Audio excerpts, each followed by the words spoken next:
चोरी चोरी, चुपके चुपके चिट्ठियां लिखा करती थी। कुछ कहना था शायद उसको। एक लड़की थी दीवानी सी, एक लड़के पे वो मरती थी।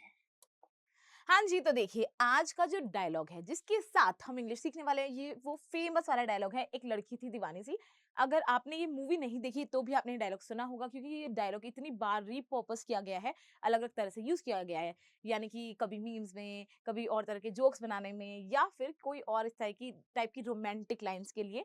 तो आई थॉट कि चलिए ठीक है, आप लोगों को वैसे भी रोमांटिक जॉनर की मूवीज़ इतनी पसंद आती है, उसके बाद में जब एसआरके उसमें होता है तो आपको बहुत ही अच्छे लगते हैं वो वाले वीडियोज़, आप और ज़्यादा इंटरेस्ट से पढ़ते हैं। तो आई थॉट कि ठीक है चलिए, ये मूवी आज मैंने सेलेक्ट करी और मैंने सोचा इसका भी जो एकदम सबसे फेमस वाला डायलॉग है, हम उसके साथ में थोड़ी-सी इंग्लिश सीखेंगे। तो आज हम उस फेमस डायलॉग को इंग्लिश में कैसे बोलते हैं, ये सीखने वाले हैं। ठीक है? अब ये कह रहा है, एक लड़की थी दीवानी सी, एक लड़के पे वो मरती थी। तो हम कहेंगे there a was a crazy girl. दीवानी सी, क्रेज़ी गर्ल, देखिए मैड नहीं कहेंगे, मैड मतलब तो बिल्कुल ही पागल हो गया। क्रेज़ी मतलब हम वैसे कह सकते हैं, I am crazy about you, मैं तुम्हारे लिए पागल हूँ। आपने सुने होंगे ये वाले डायलॉग, शायद किसी लड़के ने भी आपको कभी ना कभी बोला होगा। अगर आप लड़के हैं तो आपको लड़की ने तो किसी ने शायद ही बोला होगा। पता नहीं। अब ये कह रहे हैं कि there was this crazy girl, there was this crazy girl, क्योंकि अब हम इस गर्ल को कॉन्टेक्स्ट दे रहे हैं। एक लड़की थी, पर क्योंकि हम अब आगे वो एक लड़के पे वो मरती थी कह रहे हैं, तो इसीलिए हम यहाँ पे there was this crazy girl, ये एक क्रेज़ी सी दीवानी सी लड़की थी जो एक लड़के पे मरती थी। तो हम कहेंगे she was head over heels for a boy. अब देखिए हमने यहाँ पे दिस लगा दिया, अगर यहाँ पे हम दिस नहीं लगाते तो हम शी वॉज हम कहना ही हमें पड़ता, बट क्योंकि हमने दिस लगा दिया तो अगर हम सिर्फ इतना भी कहेंगे पार्ट को अगर हम स्किप भी कर दे तो चलेगा। इसीलिए यहाँ पे दिस लगाने का सेंस बनता है, क्योंकि हम क्या चाहते हैं, हम हमेशा चाहते हैं एज ए इंग्लिश की गुड स्पीकर अगर हम बनना चाहते हैं तो हमें हमेशा इस चीज पे फोकस करना होता है कि ठीक है, हम कितना ज्यादा उसे कंसाइज और टू द पॉइंट बोल पाए। तो इसीलिए there was this crazy girl head over heels for a boy. हम there was a crazy girl बोलेंगे तो हम बोलेंगे she was head over heels for a boy, और जब हम दिस बोलेंगे तो यहाँ पे हम ये पार्ट को स्किप करके सिर्फ इतना भी बोल सकते हैं। अब देखिए आपने नोटिस किया होगा, एक लड़के पे वो मरती थी को मैंने क्या बोला, head over heels. Head over heels का क्या मतलब हुआ, इसका मतलब हुआ ये एक इडियम है, बहुत फेमस इडियम है इंग्लिश की, जिसका मतलब ये होता है कि जब आप किसी को बहुत ज्यादा बेइंतहा प्यार करते हो, you are crazy about somebody, तब आप कहते हो हेड ओवर हील्स। तो वो एक लड़की पे मरती थी, इसलिए आप ये वाला डायलॉग यूज कर सकते हो नेक्स्ट टाइम कभी किसी को इम्प्रेस करने के लिए। ये बहुत अच्छी सी रोमांटिक सी लाइन है, जो इंग्लिश के साथ साथ रोमांटिक भी है, लाइक गुड इंग्लिश के साथ साथ रोमांटिक भी है, तो ये डबल पर्पस सर्व करेगी, आपका डबल इंप्रेशन पड़ेगा बेसिकली। नजरें झुका के, शर्मा के गलियों से गुजरती थी। हाँ, तो ये कह रहे हैं नजरें झुका के शर्मा के गलियों से गुजरती थी, तो हम कहेंगे शिद, नजरें झुकाने को हम क्या कहेंगे, लोअर हर गेज। गेज कह सकते हैं, आईज कह सकते हैं। देखिए आईज मतलब वैसे होती है आंखें, नजरों के लिए हम मोस्टली गेज कहते हैं, आईज कहना भी गलत नहीं होगा। और यहाँ पे देखिए शिर I'm सॉरी, यहाँ पे जो शुड कह रहे हैं इसका मतलब है शी वुड। यहाँ पे मैं इसलिए आपको बता रही हूँ क्योंकि आपको पता होगा जब हम हैड लगाते हैं, डिड लगाते हैं, वुड लगाते हैं, उन सब केसेस में उसको हम शॉर्टन इसी तरह से करते हैं, रिड्यूस जो उसका फॉर्म है वो ऐसे ही बनता है, तो बहुत लोग कंफ्यूज हो सकते हैं। तो इसीलिए अब क्योंकि ये देखिए ये पास्ट की बात कर रहा है, तो इसीलिए ये यहाँ पे वुड लगा रहा है, ठीक है। लोअर हर गेज, ब्लश, आपने ब्लश सुना होगा, प्रोडक्ट, लड़के हैं तो आपने पक्का ही सुना होगा, यूज भी किया होगा, लड़के हैं तो आजकल लड़के थोड़ा थोड़ा इंटरेस्ट लेते हैं, तो शायद आपने सुना हुआ होगा ब्लश। ब्लश का काम क्या होता है, ब्लश का काम होता है चीक्स को रेड करना।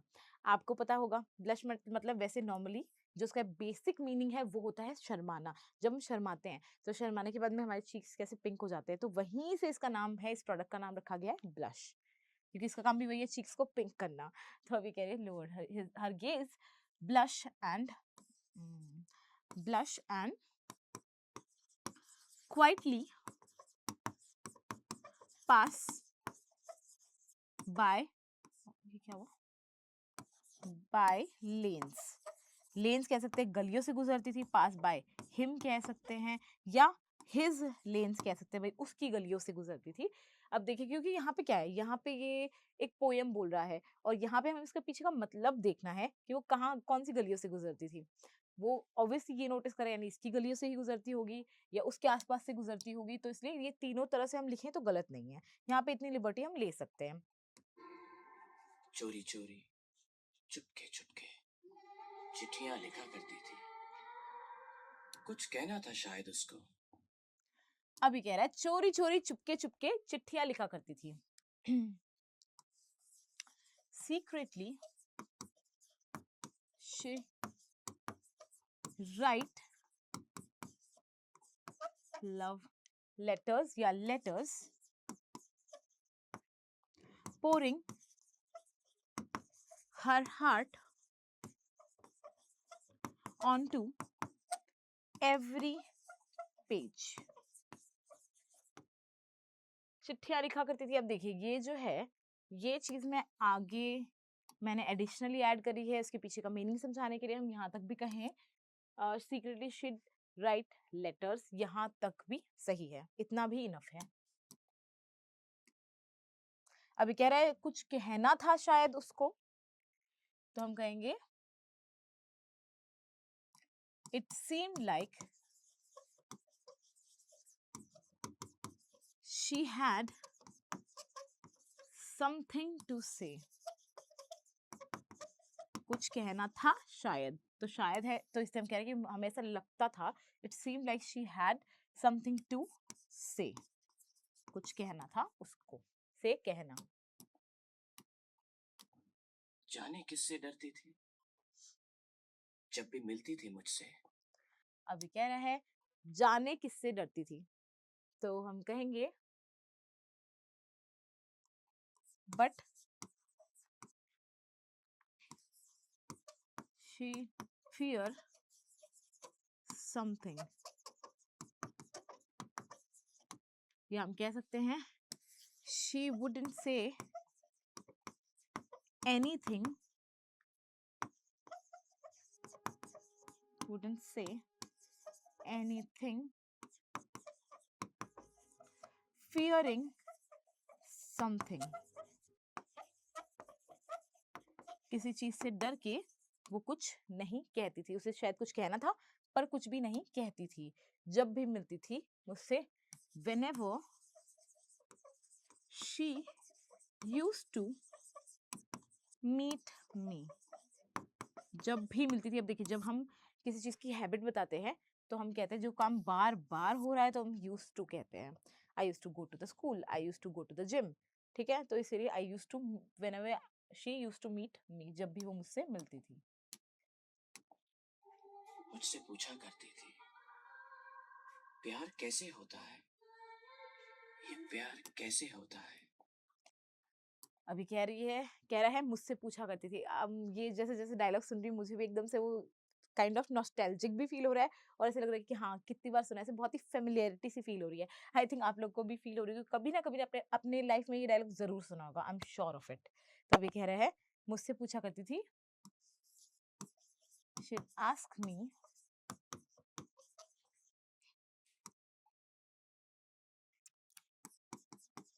how do we fall in love,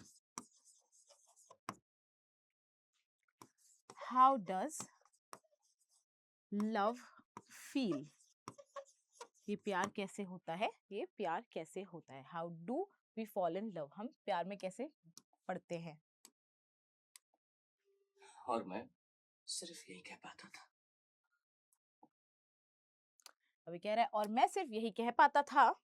अब ये देखिए, यहाँ इसके बाद में डायलॉग नहीं है, इसके बाद में सीधा सॉन्ग है, आंखें खुली हो या हो बंद, अगर आपने सुना हो तो इसीलिए हमने यहीं तक लिया है. यहाँ पे ये मोनोलॉग काइंड ऑफ कंप्लीट हो गया है. अभी कह रहा है और मैं सिर्फ यही कह पाता था. और द फनीएस्ट थिंग वो ये कह के कि मैं सिर्फ यही कह पाता था, 5 मिनट का पूरा सॉन्ग गा दिया. तो अब ये कह रहा है and all I could say is, मैं बस यही कह पाता था। अब देखिए क्योंकि ये पास्ट फॉर्म है तो इसलिए हम कह पाता था, कैन नहीं कह रहे, हम कह रहे could. I could say is, all I could say, all यानी इतना ही, जितना भी कह पाता था वो उतना यही है, तो all I could say is. So we are almost at the end of the video. I hope you guys enjoyed it. I hope आप इससे कुछ अच्छा सीख पाए। अगर आपको ये वीडियो अच्छी लगी तो वीडियो को लाइक कर दीजिए, और अगर चैनल को अभी तक भी सब्सक्राइब नहीं किया है तो अभी के अभी सब्सक्राइब कर दीजिए, ताकि आपको ये एजुकेशन प्लस एंटरटेनमेंट का डोज रोज मिल सके। हम आपसे मिलते हैं नेक्स्ट सेशन में, तब तक के लिए goodbye and thank you.